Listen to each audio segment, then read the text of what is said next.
My name is Michael Hughes. I'm the president of the Danville-Boyle County African American Historical Society. We organized in 2013, and we're live here from the History Center at 108 North 2nd Street here in Danville. Today, we're here to talk about certain items that we have in our History Center.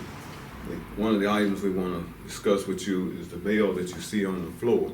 The bell is from the colored school that was out on Stony Point Road in Danville, Kentucky.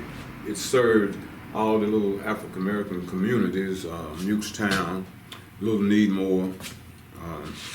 It also served off Waterworks Road and several other communities. They would ring the bell sometime around 6:30 in the morning, 6:30 or 7, and then the bell was so powerful that it would reach for 2 or 3 miles. It could be heard 2 or 3 miles away, and the students would hear the bell and they would walk to the school. My mother, my stepmother, 2 of my uncles, and 2 or 3 of my aunties all attended the Stony Point Colored School. One of the things that was so special about the bell that it was real heavy, and it was taken down off the school when the school was demolished and kept in several places. So we are very proud to have this piece of memorabilia here well, I would ring it for you, but it might hurt your ears. So that's one of the pieces that we have in there. As we scan around, you'll see all the other items. We're going to go around here, and you can see all the different items that we have in our collection so far. But one of the items we also want to talk about is the barber chair. This barber chair here is somewhat almost 90 years old.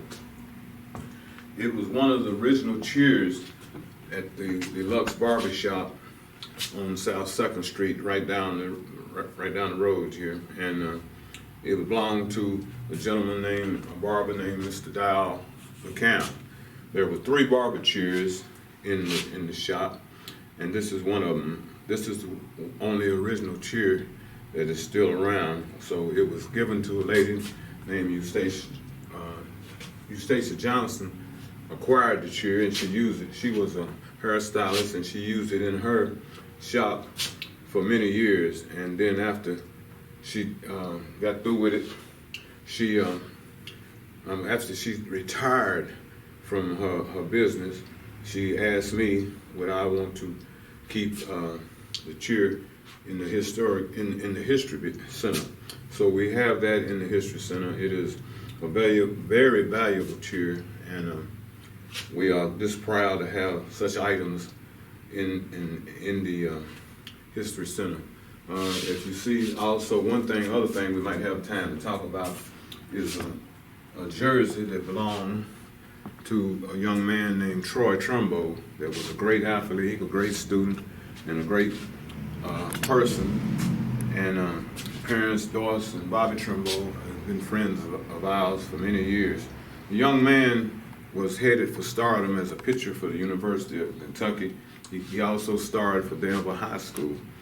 And tragically, he lost his life at the age of 22. And this is his hat that he played in at the University of Kentucky. And that's his game jersey. It was donated to us by the Trumbo family. And we're proud to have that here in the History Center as one of the artifacts that is so precious to have, because it just tells the history. We are really proud of that fact.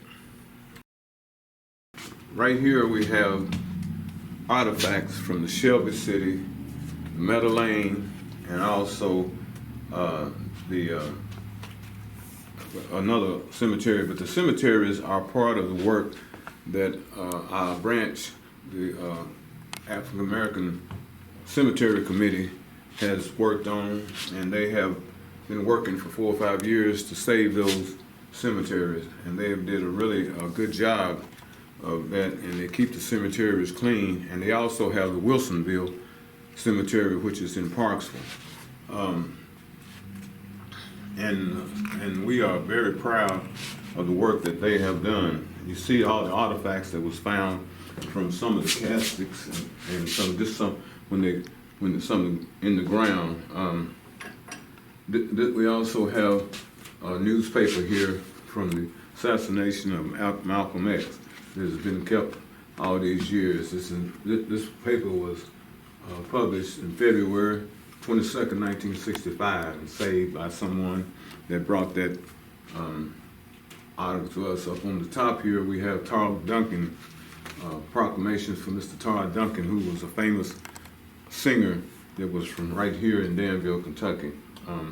We have so many items right now. Right here, if you swing over here just a little bit, you can see some paintings that was painted by David Farmer, and he's painted pictures of 2nd Street, and he added people on the street. When I showed him the photos that I showed him, didn't have anyone, and he asked me how, and by our conversations, I told him how people always was on the street. So he added people, so that is a real gift to us.